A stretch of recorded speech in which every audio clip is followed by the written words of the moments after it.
Welcome to our discussion that's going to focus on the film Seven, flipping this David Fincher Seven as a fictional case of mental illness. So, which character would like to start with?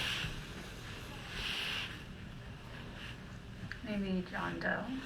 John Doe? All right. So, I guess starting off easy, what did you see?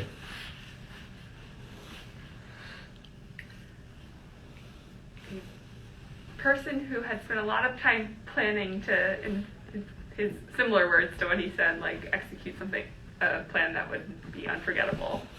Yeah. Sounded like he was yearning for fame because of it. Fame. Okay.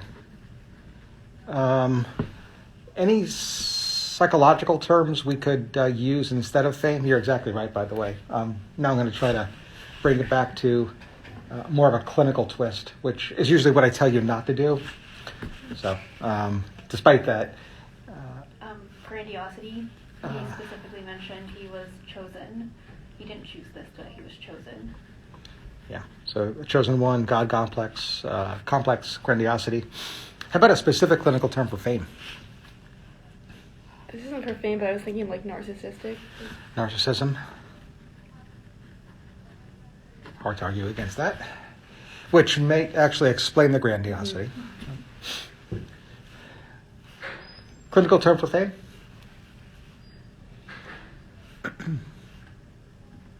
Somebody my age who you might ask in an interview, hey, Dr. T, what is it you want to get out of this job? And I say fame. What do you really think I mean? Recognition. Recognition, right? Anything else? Who do I want to recognize me? As a physician at Rutgers University. Patients, colleagues. Colleagues, peers. How about... Your superiors? That would help. Get to the A&P committee. That would be very helpful. How about 10 years from now, 20 years from now? You want to be remembered? Why? Fame. Yeah. What do we call that in clinical medicine? Or even outside of clinical medicine? Two things come up. Legacy. That's it. It's one of them. The other one is a more specific psychological term coined by Erik Erikson. Generativity. Okay. I'm probably not going to come up in your shelf exam, but I like throwing it out there anyway, right? I remember from Psych 101. Little flashback? Yeah.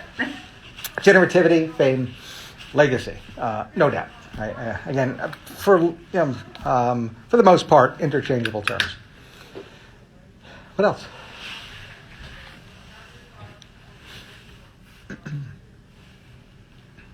He just seemed kind of like flat and emotionless.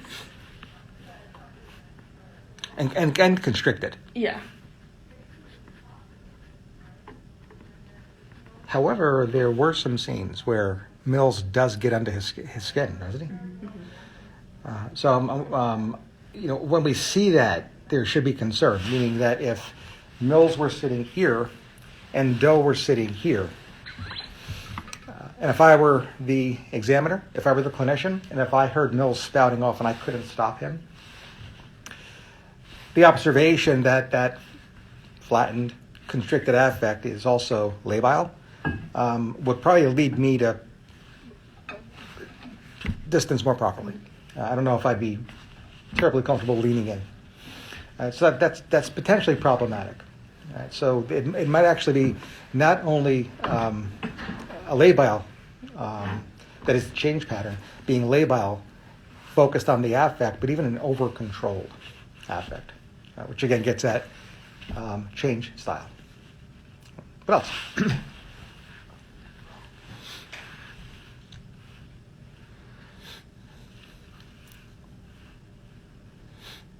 He seemed to get joy out of the anticipation of what was about to happen. He enjoyed knowing that he knew something that other people didn't. Yeah.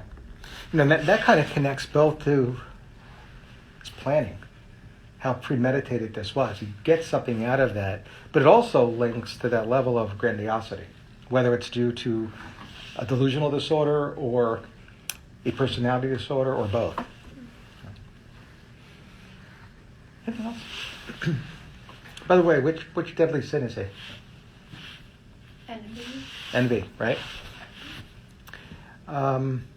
Does that support where his grandiosity may come from?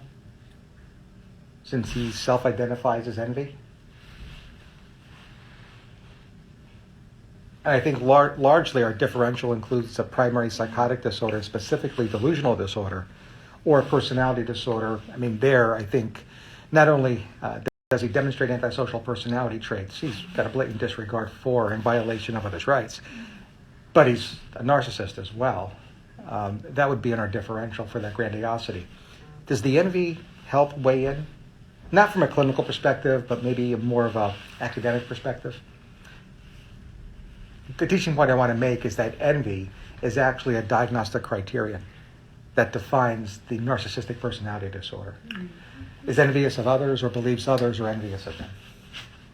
Right? So, in clinical practice, does that say, okay, well, then this is a case study about a personality disorder and it's not about delusional disorder? No. But there's a teaching point there.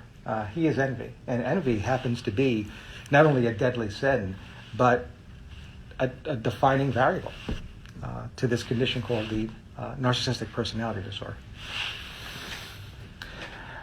Anything else?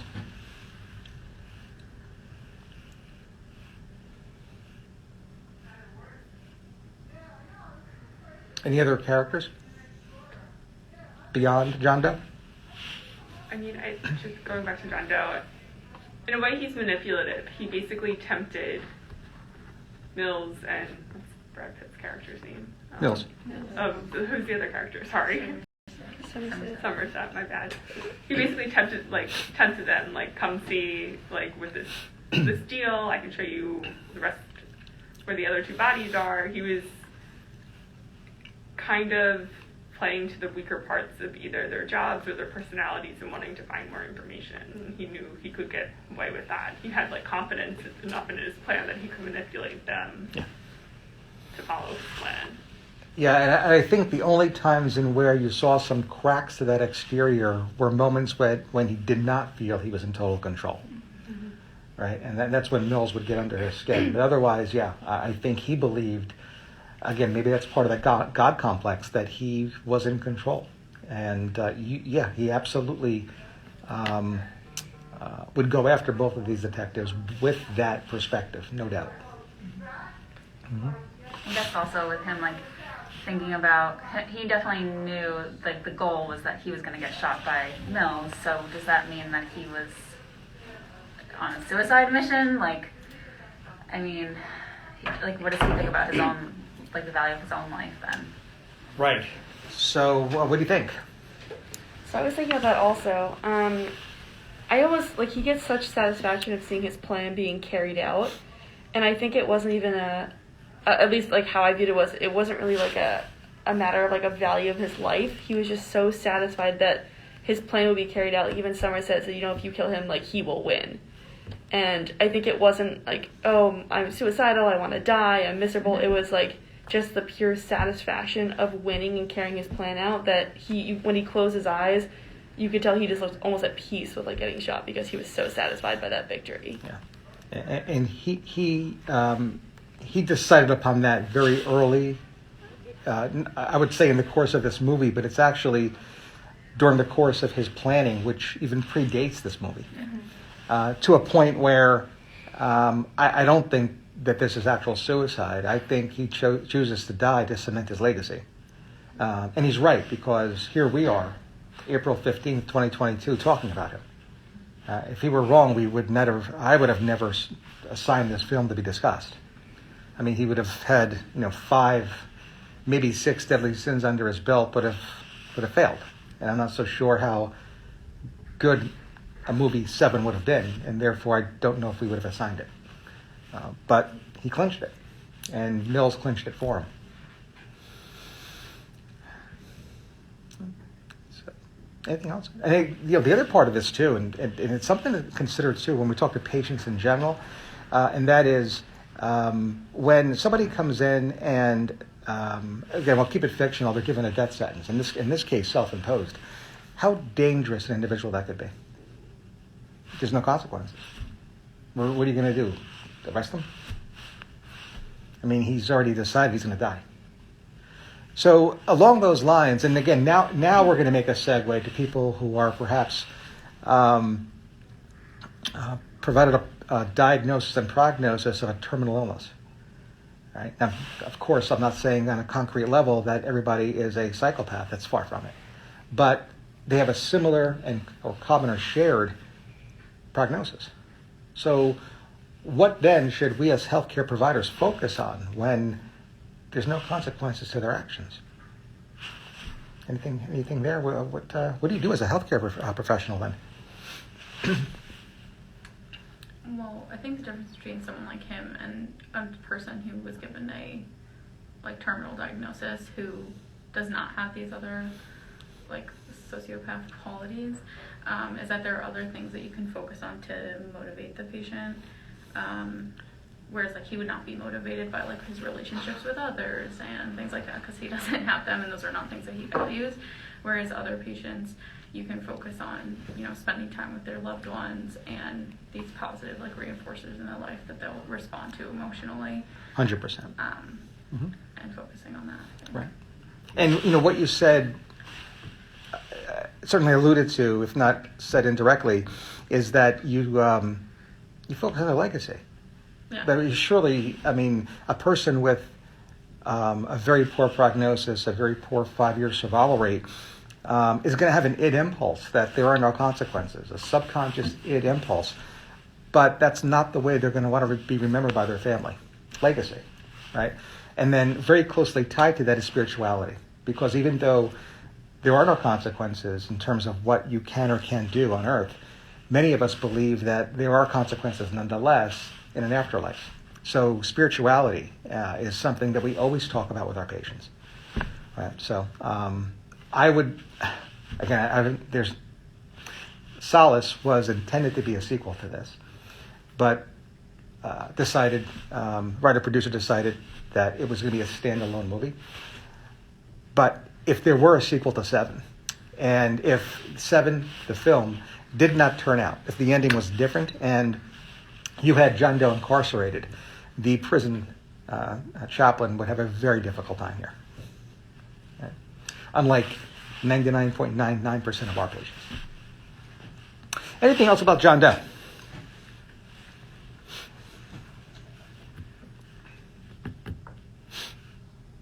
What other character you want to discuss this afternoon?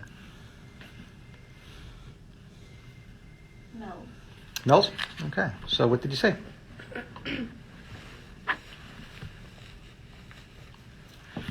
A lot of anger. Yep. You could even say wrath. By the way, is there a personality disorder that actually has anger or wrath in its definition? So the answer is yes. So let me rephrase the question. Which personality disorder has anger? Antisocial personality? Borderline? Yeah. Yeah. 2 personality disorders literally have a deadly sin as part of their definition as a bullet in the DSM. Right? That's the narcissist, that's Doe, and anger, which is Mills. Right. Now, this is where I would make the segue over to borderline personality disorder being depicted, albeit fictionally, in the film Fatal Attraction, but we're going to hold off for now. We're going to finish our discussion for the next, let's say, 15 or so minutes on Se7en first. I agree, anger. Anything else? In the beginning, it seemed like he really wanted to prove himself.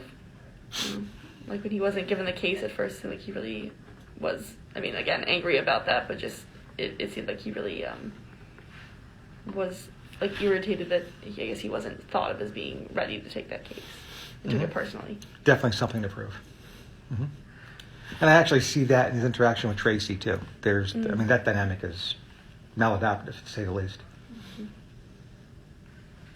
seemed like he went through some of the stages of grief all at once at the end of the movie when he's trying to decide if he should shoot John Doe. He clearly has denial because he's saying, tell me it's not what it is. Like, no, he's lying. Tell me it's not what it is. And then he also is obviously angry. And then I think that the anger is what takes over and leads him to shoot him. Mm-hmm. Very quickly. I mean, I actually timed the scene. I have it back at a PowerPoint. I can't get into the actual seconds to minutes with you now. But he waved that gun for over 3 minutes at the end of that movie, and I think it's very noteworthy. Mm-hmm. And it did give us some time to observe those different stages of grief. Albeit, again, very quickly. I mean, in real life, we're talking, weeks, if not months, for people to process through all 5 stages. And many times people don't get to acceptance. Would we be okay in saying impulsivity for Mills? Yeah. I think so, yeah. So I want to just go off on a bit of a tangent here. We talked about the necessary components or elements of a general personality disorder earlier today. That was Seifeld. We discussed how individuals with these conditions are both stable and pervasive. We talked about how they must be clinically significant, and we also talked about how these behaviors, these traits, could not be due to a substance, medical condition, or another mental disorder. Well, now I'm going to introduce more requirements. You have to know the different domains of a personality. Like, what is a personality? And we talk about a flashback. If you think back to Psychology 101, personality theory had the largest textbook. It looked like an unabridged dictionary. Any theorist could have their chapter. Right? What is a personality? Well, it depends who you ask. Right? Freud versus Watson versus etc. The great news here is that the APA by far has the most simplistic answer, and it could be contained in just 4 sentences, not a chapter. That is, there are 4 domains to a personality, and from there we could then define a personality disorder. So, one domain, of course, is impulsivity, okay? Hence why we're going to segue to this from Mills. Interpersonal functioning is another domain. Affectivity is another domain, how one can actually control their emotions. And then finally, cognition, right? That mental process that goes from stimulus to behavior, or stimulus to response being the behavior, right? So there are the 4 parts to a personality. But when an individual has deficits in 2 of those 4 domains, they are on their way of having a general personality disorder. So if you have someone with clinically significant deficits in impulsivity and interpersonal functioning, they have a personality disorder. If those deficits are pervasive, chronic, impair functioning, and not otherwise due to a general medical condition, a substance, or another mental disorder. So you have to know that in clinical practice. Those are requirements for defining a personality disorder. Once you get there, then you could start to discuss the details and where they fit, cluster A versus B, cluster C, etc. Mills, anger. Mills, interpersonal dysfunction. So he rules in. If these deficits are chronic and pervasive, and they surely appear to be.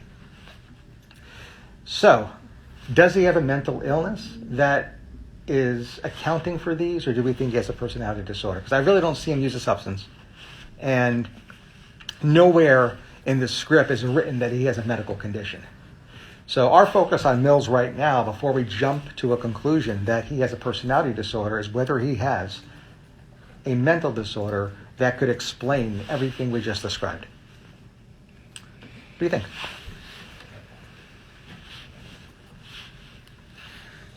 I mean, I wonder if he has had periods of mania, just because it seems like he was very, very intensely focused on this case, to the point where maybe I don't actually know, but I would wonder if he like was not sleeping. And like, I remember when they were giving him someone was giving him all the books about like the 7 deadly sins, he's like crossing them off the list, like going through each one. Like I think maybe could see that he could have been in a manic state at that time. I think it's going to be at the top of our differential. You know, it would be a kind of a cool project, creating a YouTube video, 4 minutes, where we're showing we quickly introduce a scene in Seven, and then quickly show what Brad Pitt's character, what Mills is doing during the scene, and we do 5 of those for just 20 seconds each, going through Digfest, right? Ruling him in for mania, and therefore ruling him in for bipolar disorder. I would know how to splice things together to create a video showing those 5 scenes of Seven. I don't know how we can get to maybe it would be animated, like in a cartoon showing Mills, what he's doing while Somerset is using the metronome, what Mills is doing while Tracy's meeting with Somerset at that diner, and then like 3 other scenes, therefore teaching Digfast through behaviors that were left on the cutting room floor, so to speak, ruling this particular character in for mania. Are independent projects back up and going? I know they were postponed. I don't think we have to do No? Then if you're not being asked to do them, I should shut the volume. Well, if you know an M1 who's really interested in YouTube and Se7en or David Fincher in general, who has to do an independent project, let me know, let them know. Anything else on Mills here?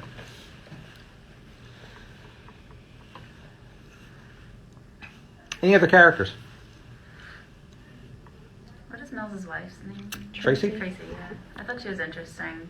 I think it says a lot that she didn't tell her husband that she was pregnant, and then she went to Somerset, who she just met. She also seemed pretty unhappy in the new city.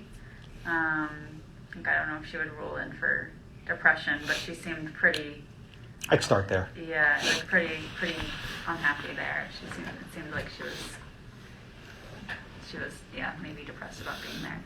Yeah, I mean, at the tip of the iceberg, she supports the idea that there's interpersonal dysfunction. Yeah. And while I think that might be defining of Mills, I think it's a causal factor in whatever it is that we are seeing in Tracy's character, which, again, I think would begin within the depressive disorders chapter. Right? Does she rule in for MDD, right? Anything else here with Tracy? The other thing, I would love to see the prequel. I mean, before she met Mills, again, I don't know if she has any pre-existing condition within that or other, perhaps another chapter in the DSM, or whether what we're seeing is incident to her meeting, if not marrying, Mills. But timeline would be really important to tease out. Yeah, I agree with that. I think it would be interesting to follow her relationships, because it does seem like she's very attached to Mills. High school sweetheart, got married young. Now she's kind of attaching on to Somerset. So I think it would be interesting to kind of follow various relationships in her life, and I guess how she's gotten along with people. So let's say Tracy is battling feelings of depression and dysphoria and shows up to your practice sometime between Seifeld and now.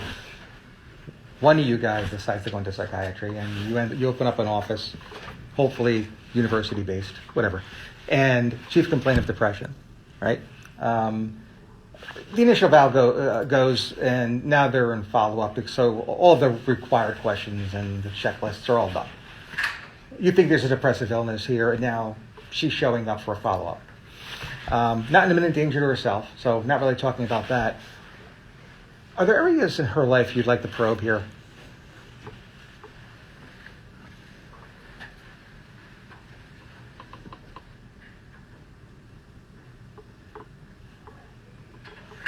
I would probably probe about relationships. More specific. I guess romantic relationships, friendships, family relationships. More specific. Within family. Relationship with their parents. Yeah. I mean, if you want to really understand someone's adult relationship, where do you go? Parents. Yeah. Yeah. The earliest relationships, right? And for a woman like Tracy, I really would love to know her relationship with her dad. Because in one context, I see her very unfortunately with a person that my gut says is just like her dad. That's Mills. And then I see her then connect very, very quickly, if not inappropriately, to someone who is the idealized father. That's Somerset, irrespective of her knowing him for a matter of hours. I mean, she knows Mills she's moved there a week. So she knows Somerset literally for less than a week. And that's something that would pique my interest, and certainly something that I think needs to be probed. Early childhood relationships. And it would not surprise me if her dad was just like Mills. And if that is the case, the details might actually then support a depressive disorder. Okay? All speculative, but certainly worth investigating, and maybe we get that in the prequel. I wonder if even like dependent personality disorder could be on the list with her, because when Colleen was asking about her relationships, it made me think about that. Yeah. Yep. I agree. All right, so